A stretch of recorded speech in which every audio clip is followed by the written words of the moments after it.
है one of the favourite सब्जी जो है समर का और अंगद को भी पसंद है वो है कटहल।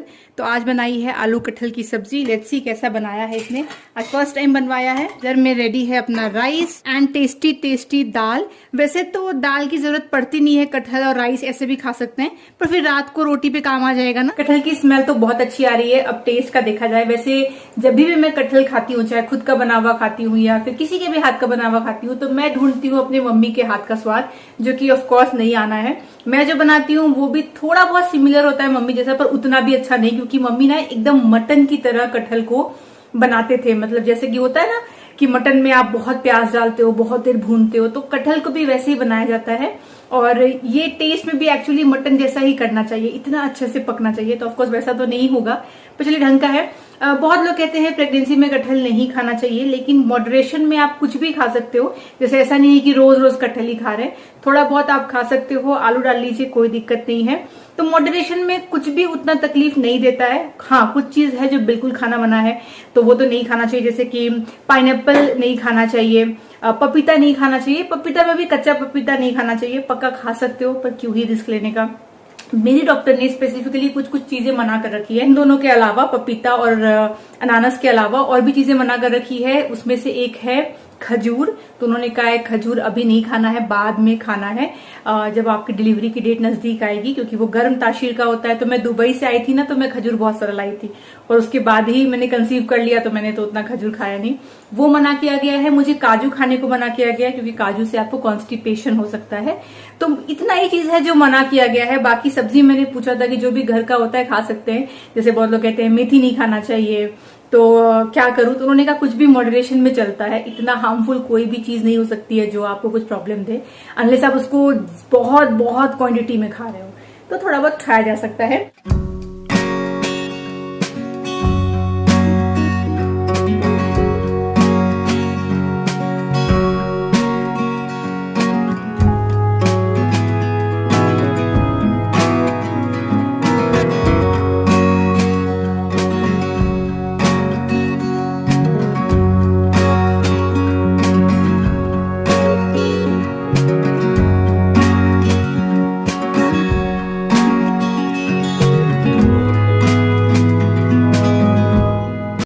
प्लेट देखिए, खाने के लिए इतना आसान है, क्योंकि इसमें ऑलरेडी जगह बनी है। उसमें भी अंगद को गुजराती में क्या बोला, ढगला।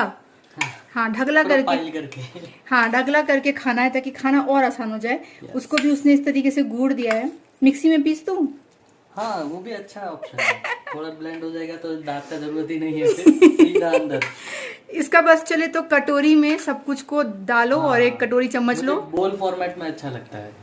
जो रेडीमेड बोल आते हैं ना, उसमें दाल भी रहता है, सब्जी भी रहता है और राइस भी रहता है। बहुत चला हुआ है। मिक्स करके सीधा डायरेक्टली खाओ। एक तो मैं वही ट्राई कर रहा हूँ। एक तो पूरा ब्रांड बन गया था बोल कंपनी। हाँ, ऐसे ही खाना देता है। तो उसने ऐसे बनाया, और ये है बाजू में मेरा खाना। सब कुछ को अलग अलग अलग अलग ऑर्गेनाइज्ड। नो, हम लोग। अब सैलेड कहाँ रखोगे? सैलेड मेरे को ये पता नहीं था कि सिर्फ राइस है, इसलिए मैंने यहाँ पे किया, वरना मैं यहीं पे सैलेड ले लेता। तो अभी सैलेड यहाँ पे साइड में कहीं पे डालेंगे। ठीक है, तो मेरा सैलेड भी हो गया रेडी। इस वाले सब्जी में, कटहल की सब्जी में, ये तीखा मीठा खट्टा सैलेड बहुत ही अच्छा लगेगा। सिलेंडर एक्चुअली आना था संडे को हम लोग चले गए बाहर, तो डिलीवर हो नहीं पाया, तो आज जाके आ गया है। अच्छा, वो फोन नहीं करना पड़ा। नहीं, मुझे लगा आप तो बहुत रिमाइंडर देंगे तब भी आएगा। तो ये जाएगा अंदर। दोनों सिलेंडर हम लोग वहीं पे रखते हैं, एक ये एक्स्ट्रा वाला और एक जिससे कनेक्शन है यहाँ पे पाइपलाइन की हुई है। इससे क्या फायदा होता है कि ये वाला हमारा एक बच जाता है, अदरवाइज आपको इसमें डालना पड़ेगा सिलेंडर, तो वेस्ट होता है। तो इसमें क्या हो गया, हम और भी सामान रख सकते हैं, और सेफ्टी वाइज भी बेटर होता है। वो सीधा पीछे चला जाता है, और अंदर ही अंदर से सारा पाइपलाइन है, तो कोई दिक्कत नहीं आती है। अब जाके फ्री हुई हूँ, लंच किया, एक वीडियो शूट करना था वो खत्म किया। अब कुछ देर रेस्ट करूंगी, फिर निकलूंगी, क्योंकि आज बहुत ही एक्साइटिंग डे है। आज है मेरा स्कैन डे। मैंने कल के ब्लॉग में आपको बताया था कि आज एक स्कैन मेरा होना है। तो कल जो हुआ था वो तो गायनेक ने किया था FHR के लिए, वो तो 2 मिनट का था। उसमें कुछ भी डिटेल्स जो जानना होता है ना, वो नहीं बता पाती हैं, वो एक रेडियोलॉजिस्ट ही बता सकता है। तो आज मैं जहां जा रही हूँ वो मेरा हॉस्पिटल नहीं है, वो एक स्कैन सेंटर है। और ये जो स्कैन सेंटर है, मेरे डॉक्टर ने रिकमेंड किया था कि ये भी अच्छा है। तो अब ये मेरे घर के थोड़ा ज्यादा पास पड़ता है कंपेयर टू हॉस्पिटल। तो वहां जा रही हूँ, वहां पे जाकर के आज स्कैन होगा और फिर देखते हैं। तो आइडियली ना, प्रेगनेंसी में फर्स्ट ट्राइमेस्टर में दो ही स्कैन किए जाते हैं। एक पहला स्कैन जो किया जाता है उसको वायबिलिटी स्कैन बोलते हैं या डेटिंग स्कैन बोलते हैं। वो आपका 7th या 8th वीक में किया जाता है और उसमें मेनली देखा जाता है दो चीज। सबसे पहले देखा जाता है कि आपका जो बेबी है वो कहाँ पे जाके प्लेस हुआ है, मतलब जो आपकी इम्प्लांटेशन होती है वो इम्प्लांटेशन यूट्रस में हुई है या फिर वो इम्प्लांटेशन आपके फेलोपियन ट्यूब में हुई है। अगर फेलोपियन ट्यूब में इम्प्लांटेशन होता है तो उसको एक्टोपिक प्रेगनेंसी कहते हैं, उसको निकालना पड़ता है, वो सेफ नहीं होता ऑफ कोर्स। और अगर आपके यूट्रस में प्लांट हुआ है तो उसको कहते हैं यूट्रिन इम्प्लांटेशन और वो सेफ प्रेगनेंसी होती है। तो इसको वायबिलिटी स्कैन कहते हैं। और उसी दिन आपका डेट भी एक लमसम बता दिया जाता है कि कब आपका डिलीवरी डेट हो सकता है। वो लमसम होता है, वो चेंज आगे होता रहता है, पर एक थोड़ा बहुत आइडिया उससे भी लग जाता है। तो ये होता है 7th या 8th वीक में। और बच्चे का हार्ट बीट जो है वो उसी दिन देखा जाता है कि हार्ट बीट आया है कि नहीं आया है कितना आया है। उसके बाद नेक्स्ट स्कैन जो होता है वो सीधा एंटी स्कैन होता है, जिसको नकल ट्रांसलेंसी स्कैन कहते हैं। वो होता है 13th वीक में। और बस मेनली मतलब ये 2 स्कैन ही किया जाता है। इससे ज्यादा स्कैन तब होते हैं जब कोई कॉम्प्लिकेशंस आपकी प्रेगनेंसी में हो या डॉक्टर को कुछ देखना हो। तो मेरे केस में कितना स्कैन हुआ मेरे फर्स्ट ट्राइमेस्टर में बताती हूँ। सबसे पहला मेरा स्कैन हुआ था 5th वीक में। उसके बाद मेरा सेकेंड स्कैन हुआ था 8th वीक में। उसके बाद मेरा थर्ड स्कैन हुआ था 11th वीक में। फिर मेरा 4th स्कैन हुआ था 13th वीक में। और अब फर्स्ट ट्राइमेस्टर में 4 ऐसे हो गए। और अभी सेकेंड ट्राइमेस्टर में मेरा 5th एक बार और स्कैन होने के लिए जा रहा है। अब इसके बाद सीधा होगा एनोमली स्कैन। तो मेरे केस में फर्स्ट ट्राइमेस्टर में ही मुझे 4 बार स्कैन करना पड़ा। जब मैं आपको फर्स्ट ट्राइमेस्टर वाला पूरा जर्नी बताऊंगी, एक्सपीरियंस बताऊंगी, तो उसमें बताऊंगी कि क्यों इतना स्कैन किया गया। अच्छा, यहाँ पे एक बहुत क्वेश्चन आता है लोगों को, मैंने देखा है कि एक डाउट होता है। बहुत लोग ये सोचते हैं ना कि ये जो अल्ट्रासाउंड किया जाता है, इतनी बार करना रहता है प्रेगनेंसी में, ये बेबी के लिए सेफ है या नहीं। ये क्वेश्चन बहुत लोगों के दिमाग में होता है। तो ये जो अल्ट्रासाउंड किया जाता है ये साउंड वेव्स पे किया जाता है। इसमें कोई भी हार्मफुल रे आपकी बेबी तक नहीं जा रहा होता है, कोई भी इसका साइड इफेक्ट नहीं होता।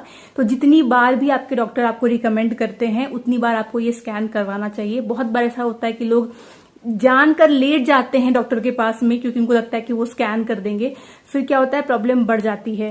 तो इसीलिए आपको ये स्कैन जितनी बार भी लिखे उतनी बार कराइए। इट इज कम्प्लीटली सेफ, कोई भी हार्मफुल रेज नहीं निकल रहा होता है, साउंड वेव्स पे होता है। आप चाहे तो उसके बारे में और आर्टिकल पढ़ लीजिए। तो ये चीज लोगों के अंदर बहुत है कि अरे इतना स्कैन करेंगे अच्छा नहीं है, नहीं, कुछ भी दिक्कत नहीं आती, सेफेस्ट वे है एक्चुअली ये। तो एनीवेज, तो अब जो स्कैन होता है वो तो एब्डोमिनल स्कैन होता है। पर इनिशियली मेरा टिल 11th वीक जो मेरा स्कैन हो रहा था ना, वो ट्रांसवेजाइनल स्कैन हो रहा था, क्योंकि उसमें बेबी आपका इतना छोटा रहता है तो हार्ट बीट जानना हो या कुछ भी कॉम्प्लिकेशन देखना हो तो उसके लिए एब्डोमिनल से बेटर ट्रांसवेजाइनल होता है। पर अब जो भी स्कैन होते हैं वो एब्डोमिनल स्कैन ही होते हैं। तो उसमें आपको पानी ज्यादा पीना रहता है, पूरा आपका ऐसा होना चाहिए कि पानी पी पी के आपको ऑलमोस्ट जब लगे कि हाँ फुल हो गया ब्लैडर, तब स्कैन करते हैं डॉक्टर, ताकि अच्छे से उनको विजुअल जो है वो आ जाए। तो आज मेरा स्कैन है, इसके बाद सीधा स्कैन जो होगा वो 4 हफ्ते बाद होगा। तो एक्साइटेड हूँ, देखती हूँ कैसा रहता है एक्सपीरियंस। हर स्कैन बहुत एक्साइटेड रहती हूँ मैं, पर हर स्कैन में फिर कुछ तो ऐसा निकलता है मेरे साथ जिसमें मुझे लगता है अरे यार टेंशन हो गई। तो होपफुली इस बार ऐसा कुछ ना हो, सब कुछ अच्छा हो, जो भी होगा आगे बताऊंगी। चलिए रेडी हो गई हूँ। पानी डाला था फ्रिज में ठंडा होने के लिए। आजकल तो ठंडा पानी जब तक ना होना तब तक मन ही नहीं करता है पीने का, इतनी गर्मी है। तो 1 बॉटल पानी, 1 पैकेट बिस्किट का, ये 2 चीज मैं लेकर कैरी करती हूँ, भूख लग जाए इन केस। तो वैसे तो अपॉइंटमेंट लिया हुआ है तो टाइम नहीं लगना चाहिए, पर फिर भी भीड़ रहता है ना, तो पता नहीं, कुछ कह नहीं सकते। 5:30 का अपॉइंटमेंट है, 4:30 हो रहे हैं, 1 घंटा पहुंचने में लगेगा हमें। तो मैंने ये वाला डाल लिया है कुर्ती। जब भी जाती हूँ ना स्कैन वगैरह के लिए तो कुर्ती और नीचे जो अपना लोअर है वो डाल लेती हूँ, तो अच्छा रहता है। चलिए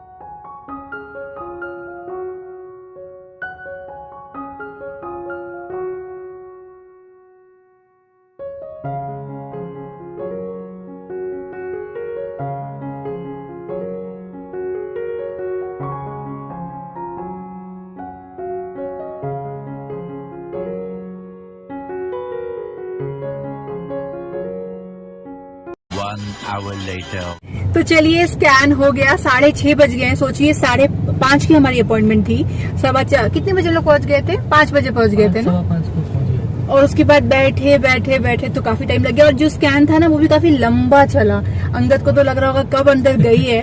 बार वेट किए जा रहा हूँ। बाद में हस्बैंड को भी बुलाते हैं, पूछ लेते हैं आपके हस्बैंड आए तो लास्ट में 5 मिनट के लिए हस्बैंड को भी दिखाते हैं। पर जो पिछला बार जो एंटी स्कैन हुआ था उसमें तो अंगद को शुरू से रखा था, तो बहुत लंबा अंगद को भी बिठाया था, पर इस बार लास्ट में बुलाया।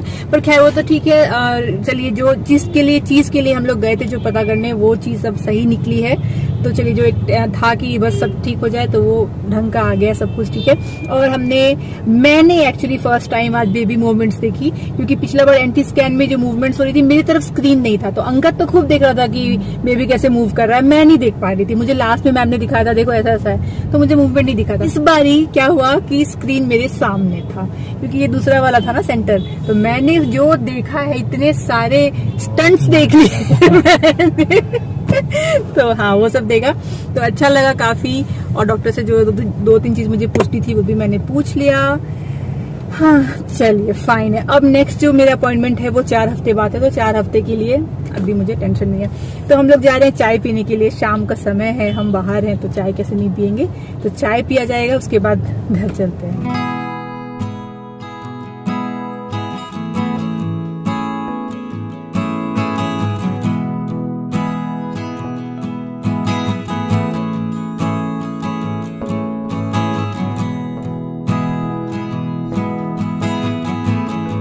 बहुत ही टेस्टी वाला भेल था, झालमुड़ी लेकिन इसको नहीं बोलेंगे अंदर, ये भेल था। हाँ जो मैं ढूंढती हूँ वो है झालमुड़ी, जिसमें कि थोड़ा सा सरसों का तेल हो।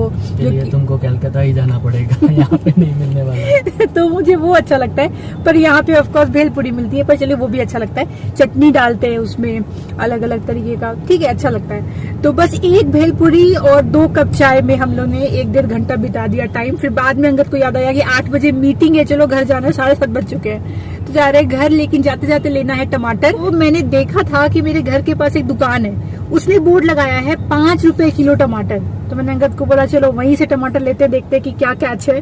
चला पता कि छोटे छोटे सड़े हुए टमाटर है या जो भी है, नया दुकान खोला है, तो टमाटर लेते हुए अब घर जा रहे हैं, बस हो गया। 5 रुपए आज के जमाने में मतलब भीड़ थी। को क्या मिल रहा होगा सोचो। हाँ एक्चुअली एंड कस्टमर को ही हमको 5 रुपए में 1 किलो मिल रहा है, फार्मर्स को क्या ही मिला होगा। और लोग तो टूट पड़े थे उस दिन, जिस दिन इनॉग्रेशन हुआ था ना, भीड़ ही भीड़ वहाँ पे। मैंने तो वहाँ पे स्विगी वाले को भी देखा था, इंस्टा स्विगी वाले का।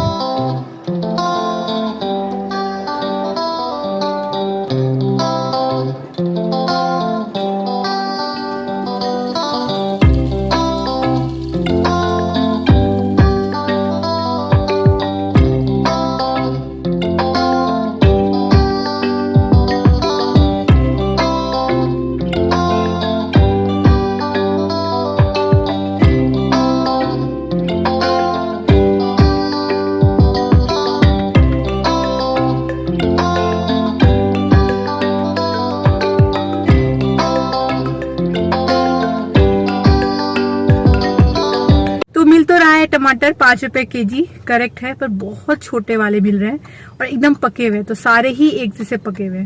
पर हमने ले लिया 1.5 केजी। बाकी सब्जी भी, बाकी का जो था प्राइस वो सब्जी का ओके था, जैसा मिल रहा है बाहर वैसे ही है। टमाटर इन लोगों ने स्पेसिफिकली सस्ता रखा है, पता नहीं कहाँ से लेकर आए हैं। हो सकता है ये इनॉग्रेशन अभी जस्ट हुई है ना दुकान की, तो नया ऑफर दे रहे हैं, बाद में देखते जो भी है। तो फिलहाल वो ले लिया, मिर्ची खत्म हो गई वो ले लिया, और मस्क मेलन ले लिया बस, और तो कुछ लेना था नहीं, सब कुछ तो लिया वही है। पर चलिए 5 रुपए का टमाटर बहुत दिनों बाद मैंने देखा, वरना बैंगलोर में तो ये पॉसिबल ही नहीं है।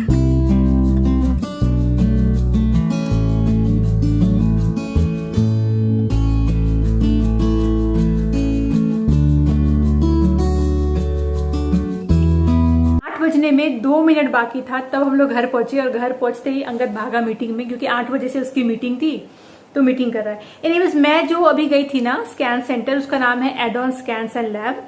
तो ये इंडिया में आई डोंट थिंक सो कि हर सिटी में है, और इनफैक्ट बैंगलोर में भी ये सिर्फ सरजापुरा रोड में है। तो यहाँ पे मैं पहले फॉलिकुलर के लिए भी 1-2 बार गई हूँ, और अभी स्कैन के लिए भी ये मेरा 3रा विजिट है। मैं 3 बार यहाँ पे स्कैन करवा चुकी हूँ, और कुछ टाइम जो है मैंने 2 या 3 बार मैंने अपने हॉस्पिटल में करवाया, 2 बार शायद। तो अच्छा रहता है। और इनके जो ओनर है ना वो भी रेडियोलॉजिस्ट हैं, और वो खुद भी करते हैं स्कैन, तो मैंने उनका ही अपॉइंटमेंट लिया था, उनका बेस्ट रहता है रिव्यूज। तो उनसे ही मैं करवाती हूँ स्कैन। और आज मैं ये भी पूछ कर आई हूँ कि 4D स्कैन आप लोग करते हो, कितना लेते हो और उसके लिए कब आना चाहिए। तो उन्होंने कहा है कि 6 मंथ में बेस्ट होता है, आप 4D स्कैन के लिए आओ। 4D स्कैन में वो लोग आपको पिक्चर्स भी देते हैं, CD भी देते हैं जिसपे आप मूवमेंट देख सकते हो। तो मेरे से पहले जो लेडी करवा रही थी ना स्कैन, तो जब मैं रूम में एंटर हुई तो स्क्रीन पे उनकी बेबी का पूरा फोटो था और उसका उनके CDs में वो ट्रांसफर कर रहे थे वो फोटोज। तो मैं उनकी बेबी को देख रही थी तो बड़ा अच्छा क्लियर, मतलब काफी क्लियर पिक्चर आता है। 2D में, 3D में और 4D में बहुत डिफरेंस होता है। तो एक बार तो 4D स्कैन करवाना चाहिए। आई गेस कहीं कहीं पे तो 5D स्कैन भी होता है, ऐसा मैंने सुना है, मुझे नहीं पता, पर 4D तक तो होता ही होता है। तो वो मैं इनसे पूछ के आई कि क्या है नहीं है, तो वो तो बाद में करवाना है, अभी नहीं। पर हाँ, मेरा शौक है कि वो भी स्कैन करवा लूं। अच्छा, जो लोग प्रेग्नेंट नहीं है अभी या फिर ऑलरेडी मदर नहीं है, उनको मेरे अभी के जो व्लॉग्स है ना, हो सकता है थोड़ा सा लगे बोरिंग सा कि हर व्लॉग में प्रेगनेंसी, बेबी, स्कैन, टेस्ट, यही सब है शोना और कुछ नहीं है। मैं आपको बता दूं कि अभी मेरे व्लॉग्स यही होने वाले हैं, क्योंकि मेरी लाइफ में अभी यही चल रहा है और जो मेरी लाइफ में चलेगा वही मेरे व्लॉग्स में होंगे। तो अगर आप अभी बिल्कुल भी प्लान नहीं कर रहे हैं, आप बहुत यंग हैं, तो शायद आपको ये व्लॉग्स रिलेट ना करे। तो मैं भी कुकिंग नहीं कर रही हूँ तो कुकिंग आपको ज्यादा दिखेगी नहीं, फिर भी संडे को मैं कुछ ना कुछ कुक करूंगी तो संडे वाले व्लॉग में दिखा सकती हूँ। पर अदरवाइज यही चलने वाला है। तो अगर आप जुड़े हैं मुझसे तो ये मान के चलिए कि यही सब रहेगा व्लॉग में। फिर मैं ट्राई करूंगी इंटरेस्टिंग रहे, बोरिंग सा ना रहे, पर इन्फॉर्मेटिव तो मैं रखूंगी, क्योंकि मुझे पता है बहुत सारी प्रेग्नेंट लेडीज भी मेरा व्लॉग्स देख रही हैं और मुझे मैसेजेस आते रहते हैं कि शोना जो भी नॉलेज तुमको मिल रहा है, डॉक्टर्स बता रही हैं या तुम पढ़ रहे हो, वो शेयर करते रहना। तो मेरा वो काम है कि सिर्फ जर्नी ना दिखाऊं, एक्सपीरियंसेस बताऊं, जो नॉलेज है वो शेयर करूं। तो थोड़ा बोरिंग अगर आपको लग रहा है तो आई एम सो सॉरी, पर यही होने वाला है अभी। तो अभी से लेके अभी जब बेबी आएगा तब तक, और बेबी जब आएगा तो फिर बेबी से जुड़े हुए वीडियोस आने वाले हैं। ये लाइफ ही वही रहने वाली है। The next day.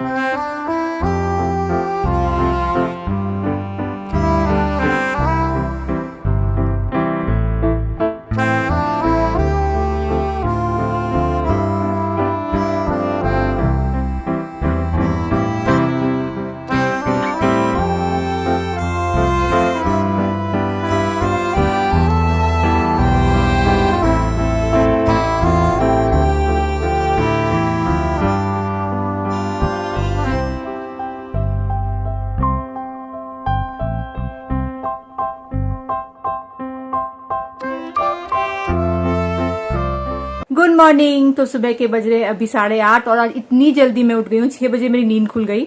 उसके बाद 1 घंटा मैंने टाइम पास किया बेड में कि बहुत जल्दी है, फिर उठ गई और नाश्ता भी कर लिया और एकदम हैवी सा पनीर का पराठा। आज बहुत दिनों बाद पनीर पराठा खाया और बहुत हैवी हो जाता है पर टेस्टी भी लगता है, तो वो खाना हो गया। फिर मुझे याद आया कि अगेन मैंने व्लॉग तो एंड किया ही नहीं है। ये रोज हो रहा है, व्लॉग स्टार्ट करती हूँ और रात को आते आते आते थक जाती हूँ और एंड करना भूल जाती हूँ। तो अभी इसको एडिट करूंगी ताकि आप लोगों के लिए पोस्ट करूँ। तो आज ही शूट कर रही हूँ, आज ही आपके लिए पोस्ट भी कर दूंगी और फिर नया वाला व्लॉग स्टार्ट करूंगी। तो जो डेली व्लॉगिंग है उसमें थोड़ा सा टायर्डनेस हो जाती है, पर क्योंकि मैं अभी घर का और कोई काम नहीं कर रही हूँ तो इसीलिए मेरे लिए आसान है कि मैं रोज एडिट कर पाऊं। एंड होपफुली मेरा सर दर्द अगर नहीं होता है तो मेरे लिए कोई दिक्कत की बात नहीं। जिस दिन सर दर्द होगा उस दिन मैं एक दिन स्किप कर दूंगी, पर अभी चलिए ठीक ठाक चल रहा है। तो मैं भी रोज व्लॉग कर रही हूँ और आप लोग को अच्छा लग रहा है। तो अगर आपको और आगे व्लॉग्स देखते रहने हैं तो चैनल को मेरे सब्सक्राइब कर लीजिए। बहुत ही इंटरेस्टिंग अच्छे अच्छे कॉन्टेंट्स आगे आने वाले हैं, तो सब्सक्राइब कर दीजिए। ये वाला वीडियो अच्छा लगा है तो एक लाइक करिएगा। मैं मिलूंगी आपसे अगली बार, तब तक आप लोग अपना ख्याल रखिए और मेरे वीडियोस को देखते रहिए। Bye bye.